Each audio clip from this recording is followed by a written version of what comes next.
So India has become just the third country in the world to have the capacity of putting a private rocket in space. And India's that historic private space launch happened just this past month in July, courtesy Skyroot Aerospace Limited. And we are here in Hyderabad in the beautiful campus and the beautiful facility of Skyroot Aerospace, speaking with the co-founder and CEO of Skyroot Aerospace, Pavan, Chandna. Thank you very much for joining us on Frankly Speaking. Thanks, ZAKKA. Thanks for coming here. So let's talk about it. I mean, it's historic. Vikram 1, the first private rocket that a private Indian company, your company, has sent to space. A historic launch that happened back in July. What was going through your mind in those final few moments before takeoff? Because I think there was a bit of a delay as well, right? Yeah. So in fact, like the launch happened like a suspense thriller, you know. So it's very, it was I can never forget the whole experience of the launch. And just before the launch, 5 minutes before the launch, and there was a hold. You know, and we don't know why the hold came, and in fact, like we thought maybe we'll not lift off that day, and then like we went to the computer and saw like what exactly was the reason, and then we fixed it, and then again we ran the whole sequence again, and we passed that 5 minutes mark, and then we came to 4, 3, 2. And then the actual seconds countdown started, 10, 9, 8, and I mean, like my heart started racing, and it was fantastic experience because, in fact, the most dangerous part of a launch is the liftoff. Oh, is it? Right. Yeah. That's where like most of the issues can happen. Okay. Because almost 2/3 of the vehicle is fully engaged and all the systems are engaged typically, and it's the time where maximum thrust, to lift off. The maximum energy gets unleashed at the time of liftoff, and the launch pad is also something very historic launch pad. We're lifting off, right? So my heart started racing, and I was just praying for the liftoff to go phenomenally well. Okay. And when it lifted off perfectly, and then and all the data was great, and the rocket crossed the launch tower. I mean, a lot of big relief at that point of time. Tell us what was going through your mind. I also want to know, I mean, does the tension, the butterflies in the stomach sort of stop right after the liftoff, or it has to go and reach and successfully, release the payload? No. In fact, like the launch was 16 minutes, just 16 minutes. And then it was continuous tension throughout the flight. So liftoff, as I mentioned, like the most critical thing, because a very national infrastructure is used for the liftoff, and also the most critical phase is liftoff generally in the launch. And then as it goes up, a little bit, I was a little bit relieved when they crossed the launch pad, but still, I mean, the next biggest thing is that the rocket has to turn towards the sea. And there are instances where rocket turned the other way. Oh, okay. And then and the two instances globally where they had to like terminate the vehicle because it turned the other way because of very silly things. The software error becomes plus minus minus and minus becomes plus. And in one of the launches, the sensor were mounted in the opposite direction, and the rocket thought it was going in the other direction. So these are the things, like crazy things which can happen in rocket launches. Okay. And so all these were running in my mind. So what can go wrong? Because so that way I think when the rocket turned in the right direction, and so it was stable flight, and I think a good relief at that time, that I was just watching the launch, because all events were like in few seconds, next, and next is like in few seconds we cross the phase where like the rocket experiences the maximum stress. We call it max Q. In fact, this campus is called max Q. Okay. Because this is where we break the barriers. That's when the rocket breaks the barrier. Where like it breaks the barrier where it passes the highest stress point in the launch. It happens a few seconds after the launch. It passed that very well, and then it crossed the clouds, and then it went, the first stage separated, and then the next stage. It was a dream launch. By the time the final payload got released, do you remember, did you have a fist bump in the air? Yeah. No. I think a lot of people were watching it. So basically, I didn't expect that we'll go all the way to orbit and release the satellites, because Almost all the first launches of any new vehicle has failed before. Correct. So all statistics say that first launches don't succeed because rocket science is rocket science. And the first time thousands of systems are working together, and then there's a high chance probabilities. If you see, look at the permutations and combinations, there are a zillion things which can go wrong in a rocket launch. Everything has to work perfectly, then only it goes well. Correct. So for perfect, my expectations were like, maybe we'll not reach orbit, but I know somewhere that, in fact, I wrote a card before the launch. Oh, is it? And in fact, the Honorable Prime Minister also has sent a card. He wrote Vande Mataram. Okay. And we had like wishes by all our team members. What did your card say? My card say like create history and reach orbit in the very first attempt. And that's exactly what happened, right? Yeah, because that's exactly what happened. So I probably should become an astrologist. Yeah. So that way I think because I had some confidence somewhere that we build it right and it should go well. But the statistics say against. So I was like, my expectations were like, maybe we'll not get to orbit for the first attempt. The farther it goes, I was happier. The first stage, second stage, third stage. So the peak of my happiness is when the satellite separated. Then I knew that this is Successful. a legendary milestone for the global space sector, because this is not done even globally. So I think that's where it brought the maximum satisfaction. So who was the first person that you spoke to, or conveyed this happiness and this history making moment? Yeah, so in fact, like if you was a video, right? The moment we succeeded, Dr. Pavan was just there, and the moment we announced the launch, I hugged him. The first hug was for him, and because he has actually been instrumental in building the private space ecosystem, because a lot of regulation policy had to come together actually to make this milestone happen. It's been phenomenal in the last few years of in-space establishment, like being a government agency, enabling the private sector is done like phenomenally well. So I think, so first I hugged him, and both me and Bharat hugged him. I think that's really a great tribute to what he has contributed. And then after this all done, I went out, and the first call I gave was to my dad. Yeah. So tell us about that. Yeah, so in fact, the launch went very well. I mean, like a dream launch, right? It was literally like a dream launch. And then I thought like I should call my dad because he's contributed to my journey a lot. And then just went outside the mission control, the first launch, I called him, and then he was very emotional. He saw the launch. He was very emotional. He started crying. We couldn't speak a word.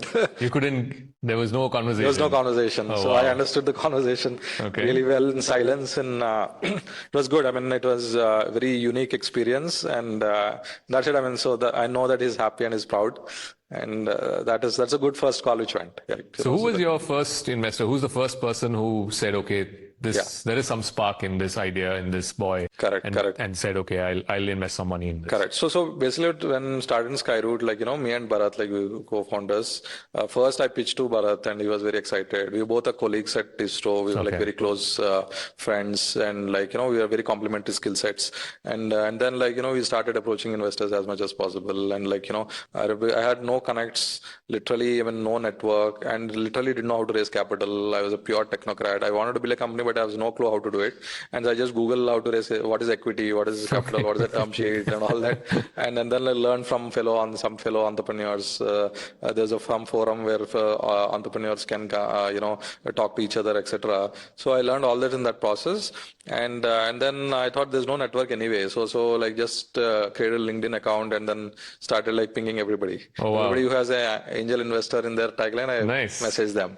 How many would you have pinged? Hundreds. Hundreds of them? Yeah, hundreds. And who was the first sort of response, at least positive response that you got? Yeah. So almost everybody like denied, or like, either not responded, or like they were not wanting to invest, or they were not understood, or like, they said like this is not our forte and all that. But Mukesh Bansal, the founder of Myntra, right? So he wrote back immediately. And in fact, looking back, he was telling that he generally doesn't respond so fast. But that was lucky time where he saw the message, immediately responded. Okay. And he was, and then like, and at that time he was actually looking to invest in deep technology, and he is really fascinated with space and deep technology, and he believed in India's potential. So and that time he had a great run building, Myntra, and then like, to Flipkart, etc. So that way, I think he was waiting for like, such a good opportunity to invest in, and then like he really liked, and we met the very weekend. I went to Bangalore and then met him, and then it was like a real frequency match. Okay. And then he understood the risks, and he was ready to put in money despite all the risks. Okay. Right? He knows there's no policy. He knows that it can fail. He knows that it's a tough tech. He knows that we are very young, right? So all this, right? But still, he took that leap of faith, and he wrote 10 crores check. And that's our first investment to start Skyroot. At what point did you feel like, okay, the policy is changing, India's opening up to the private sector for its space exploration and so on? At what point did you feel like, the tide is turning in your favor? Yeah. So in fact, like the conversation was there, like even before we even started Skyroot as well. I mean, the conversation is always there for quite some time to open up the sector to private players. But I believed, in fact, like most people in India think, right? We think that in government, everything takes time, long and everything. So I also assumed that, okay, the conversation is going, but it might take its own time. Yeah. Right? I thought like my estimate was it could take 10 years, right? But then like it moved really fast. And I think COVID helped accelerate it. Okay. Because COVID time, the government, wanted to like boost the economy, and then they had a lot of things which are on the books, a lot of sectors they wanted to open on the books, and then they took that opportunity to actually announce like a major reforms. Okay. And then space is one of the big in the peak of COVID they announced this, and then like that was like a big celebration. 2 years of starting Skyroot, we had an announcement that space is open to. So your timeline shrunk from 10 years to 2 years. Yeah, pretty much. Tell me now, Pavan, I mean, you've had the first historic successful private launch of a rocket. Where do you go from here? What is next for you? What is next for Skyroot? What is next for really India's space sector in that sense? Absolutely. So now the first launch is done, and this will be a dream launch, phenomenal launch. And then the best part about the launch is that we could get the health of the rocket from liftoff till putting the satellites into orbit, like which very rare to get, because most rockets fail in between, right? So now we use this data and then improve the rocket, get to the second launch as quickly as possible, and the second launch we're targeting the end of this year. That is the target. And then next year we'll do a lot of launches, and towards the second or like towards the end of the next year, we want to hit, the target is to hit a cadence of one launch every month. One launch every month. Every month. So typically, like global companies have taken like decades to do that, and that is something like we want to get to. And in fact, one thing very like you're talking about like bold risks, right? Like we invested in a factory which can build one launch a month, and a year before the launch. Okay. So those are the kind of risks we have taken, and then thanks to our incredible investors who supported the journey, so it is not easy to take these kind of risks, and then there's always chances of first launch, chances are almost like nil to succeed, and we did it, and that helps us like make the rocket even better. Next launch will make it even much better based on what the learnings we have in the first launch. So if I were to take a bird's eye view, I mean, since we're talking about the space sector, correct. What do you see would be the biggest sort of policy or practical challenges in India's space sector, let's say in the next 12 to 18 months? What is it that you as a space entrepreneur would like to address? Yeah. So I think like first thing is that we should really thank the government for opening the sector and efficiently driving it. For example, at Skyroot, when we did the launch, there was zero delay because of regulatory permissions or paperwork, which were massive. I mean, like today rocket launch, just imagine the paperwork, the safety, regulation, right? You have to coordinate with multiple international bodies because the rocket passes over several countries, right? And multiple international bodies, and then we have so many ground stations. We have ground stations in Australia, Indonesia, which track the rocket, right? And then you have the rocket stages following. You have the shipping, air authorities, right? There's a lot of this thing, and also space objects are being put in space. There's a regulation involved in like getting permissions for it. Everything was done seamlessly, right? And it was enabled like such a lot of facilities were used. A lot of ISRO facilities were used in testing the rocket, launching the rocket. All of them was phenomenally done, and so that way I think they've done really good jobs on this. And what I see could be like something which also government is working really keenly is that how can private sector be a very key arm in building the Indian space program, Okay. Right. So that means like today, all our models are built with commercial market. Like for example, launch is a very attractive commercial market. Only two companies in the world regularly launching. And there's so much things to launch, so many satellites to launch globally. Right. So this is a huge market. The space today is a $600 billion market, and India's share is only 2%. Okay. Right. So the only way to like grow our share is to do more launches, build more satellites, build from India for the world. Right. So our launch has opened up that India to the commercial launch market, and then there are two other countries, which is US and China, only they're doing it, and then we're the third. And also like commercially, and a lot of countries do not have access to China. So that way, I think after US, like we could be like the launch nation. So one of the things that India has been talking about, I think the Prime Minister also announced this, that India wants to build its own space station. Correct. Right. Yeah. What can the private sector do to contribute in that direction? Is it possible that India can build its own space station? Definitely. I mean, like I think that's exactly what I was talking about. Is that whether I think private sector should be like a very significant arm in building India's space program. It should be a partner in the building the India space program.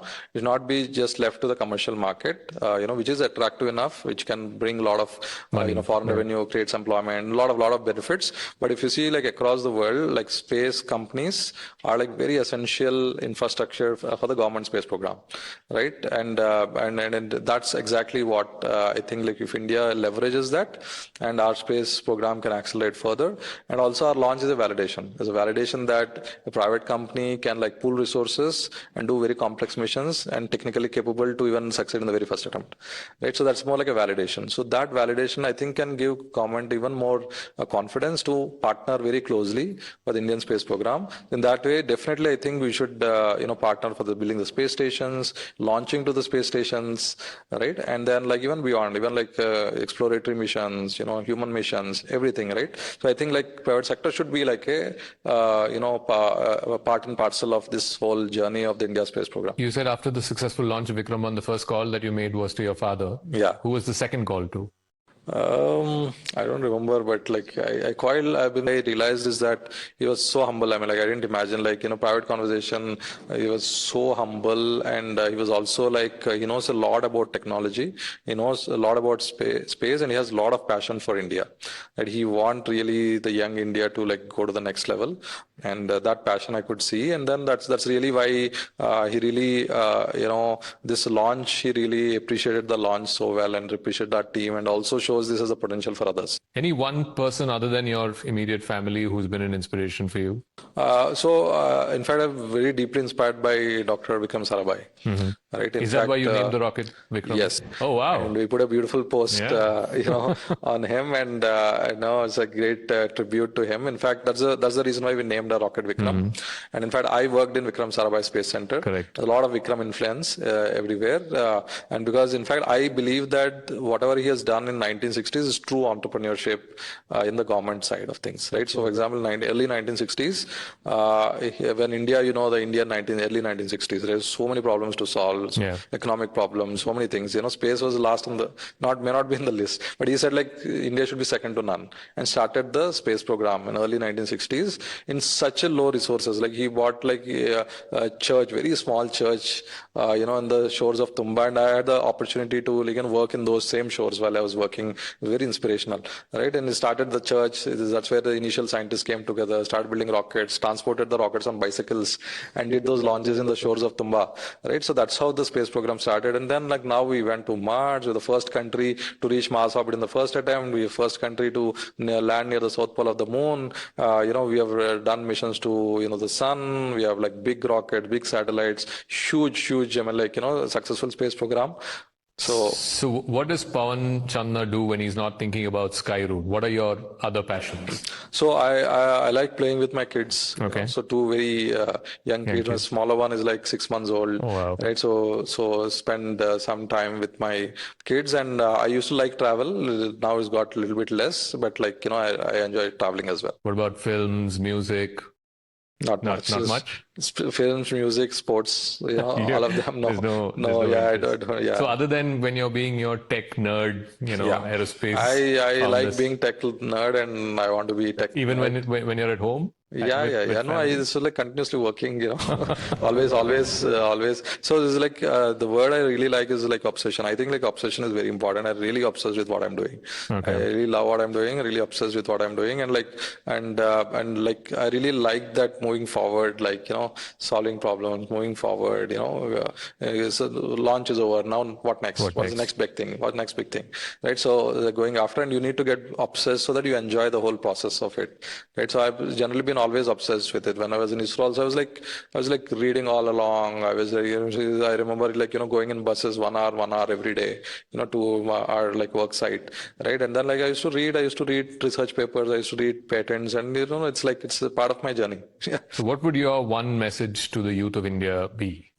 Oh, I think first is start companies. Companies? Absolutely. India needs like a large number of entrepreneurs. And I always say like the best career option is entrepreneurship. All right. So you think what is your imagination for the best career? Entrepreneurship gives more than that. So the best career option is like entrepreneurship. It's better than an ISRO job. Better than everything. I mean, like, any job, better than any job. Probably among the jobs, ISRO job is like great, right? Yeah. So, but like, I think is better than any job. Like, having your own, like, company and starting it is phenomenal. So I see so many people wanting to start companies, it's like many of my friends want to start companies, but the thing is that they don't start. Okay. They want to start, but they don't start, right? That is the thing. So start companies is a very big thing. You just take the step, start a company, you're 50% done. 50% is done in the journey. 50% is successful in the journey. So just make that step and start. That is number one. Because India needs so many entrepreneurs too. Like, you need so much to create so much employment. And so I think the first is start. And that 50% done when you start, right? And when you start something really big. What is your area of passion? In this area of passion, what is the biggest problem? For example, in my areas of passion, which is space, the biggest problem is access to space. It's very difficult to launch something to space, right? So I chose that problem.